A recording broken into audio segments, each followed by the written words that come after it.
बिस्मिल्लाहिर्रहमानिर्रहीम। अस्सलामुअलैकुम viewers, welcome to my YouTube channel cooking with Hifsa. आज हम बना रहे हैं अचारी बैंगन, जो कि बहुत ही मज़ेदार और बहुत ही चटखारेदार बनने वाले हैं। तो अब हम इस रेसिपी को बनाना स्टार्ट करते हैं। तो सबसे पहले हम फ्लेम ऑन करके ऑयल ऐड करेंगे। तो मैंने यहाँ पे हाफ़ कप ऑयल ऐड किया है। अब ऑयल को अच्छे से गर्म कर लेंगे। जब ऑयल अच्छे से गर्म हो जाएगा तो प्री हीटेड ऑयल में हम ऐड करेंगे एक लार्ज साइज़ की प्याज, जिसे मैंने स्लाइसेस में कट कर लिया है। प्याज ऐड करने के बाद इसे 1 से 2 मिनट तक के लिए मीडियम टू हाई फ्लेम पर पका लेंगे, ताकि प्याज का कलर जो है वो ट्रांसल्यूसेंट हो जाए। जब प्याज का कलर चेंज हो जाएगा तब हम इसमें ऐड करेंगे 1 टेबल स्पून लहसुन अदरक का पेस्ट। लहसुन अदरक का पेस्ट ऐड करने के बाद इसे 1 से 2 मिनट तक पकाएंगे, ताकि इसकी स्मेल जो है ख़त्म हो जाए। आप इस रेसिपी को ज़रूर फॉलो करें एज़ इट इज़, इसका बहुत ही अच्छा टेस्ट आएगा।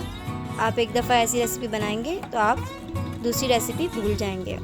तो हम प्याज को लहसुन अदरक के साथ 1 से 2 मिनट तक मज़ीद पका लेंगे। अब प्याज का कलर थोड़ा चेंज हो गया है। अब हम इसमें ऐड करेंगे 2 मीडियम साइज़ के टमाटर, जिन्हें हम रफली कट कर लेंगे। टमाटर ऐड करने के बाद इसे हल्का सा मिक्स करेंगे। आलू बैंगन की दूसरी रेसिपी भी चैनल पे मौजूद है, आप चैनल को ज़रूर विज़िट करें। अब हम इसमें ऐड करेंगे 1 टीस्पून नमक। मसाले आप कम या ज़्यादा कर सकते हैं अपने टेस्ट के मुताबिक। अब हम इसमें ऐड करेंगे 1 टेबल स्पून लाल पिसी हुई मिर्चें, 1 टीस्पून हल्दी पाउडर ऐड करेंगे। यही बेसिक से मसाले हैं जो हम इसमें ऐड करेंगे।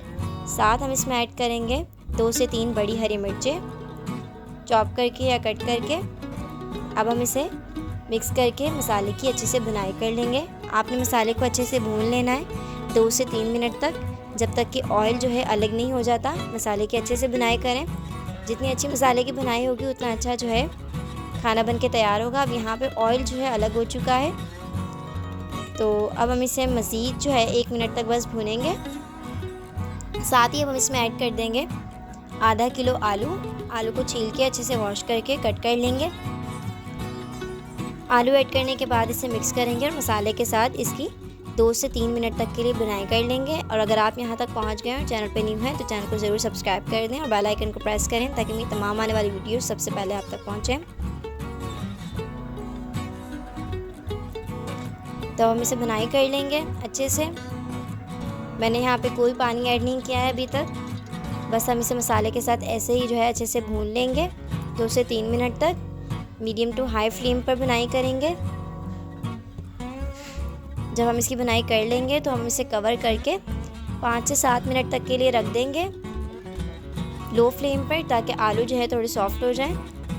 अब आलू को हमने 7 मिनट तक पका लिया है। अभी आलू जो है 100% गले नहीं है। आप इस रेसिपी को एग्जैक्ट ऐसे ही फॉलो करेंगे तो इंशाल्लाह बहुत ही ज़्यादा टेस्टी बन के तैयार होगी। अब हम इसमें ऐड करेंगे आधा किलो बैंगन, जिन्हें हम वॉश करके ऐसे छोटे छोटे पीसेस में कट कर लेंगे। बैंगन ऐड करने के बाद हम इसे मिक्स करेंगे और बैंगन की भी 2 से 3 मिनट तक ऐसे ही मीडियम टू हाई फ्लेम पर भुनाई कर लेंगे। हमने इसमें पानी बिल्कुल भी ऐड नहीं किया है। अगर शुरू में पानी ऐड कर देंगे तो हमारी सब्ज़ी जो है बहुत ज़्यादा सोगी हो जाएगी, मुरझाई मुरझाई सी बनेगी। इसकी फ्रेशनेस जो है वो बाकी नहीं रहेगी।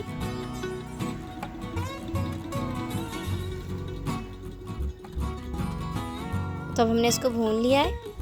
ये देखें ऑयल अलग हो गया है। अब हम इसे कवर करके 8 से 10 मिनट तक के लिए बिल्कुल मीडियम टू लो फ्लेम पर कवर करके रख देंगे। अब 8 से 10 मिनट बाद हम चेक कर लेंगे कि आलू अच्छे से गल चुके हैं।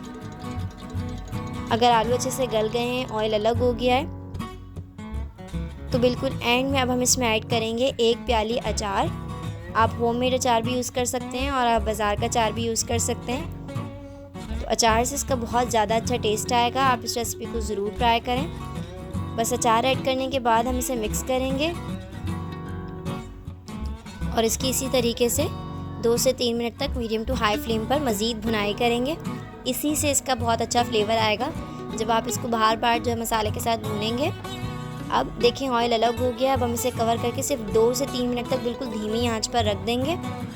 तो हमारे आलू बैंगन जो है वो बिल्कुल बन के रेडी हो चुके हैं। अचारी आलू बैंगन, आप इसे ज़रूर ट्राई करें, ये बहुत ही टेस्टी बनते हैं। इंशाल्लाह आपसे बहुत जल्द एक नई रेसिपी के साथ मुलाकात होगी। तब तक के लिए अपना ख्याल रखिए और मुझे दुआओं में याद रखिए।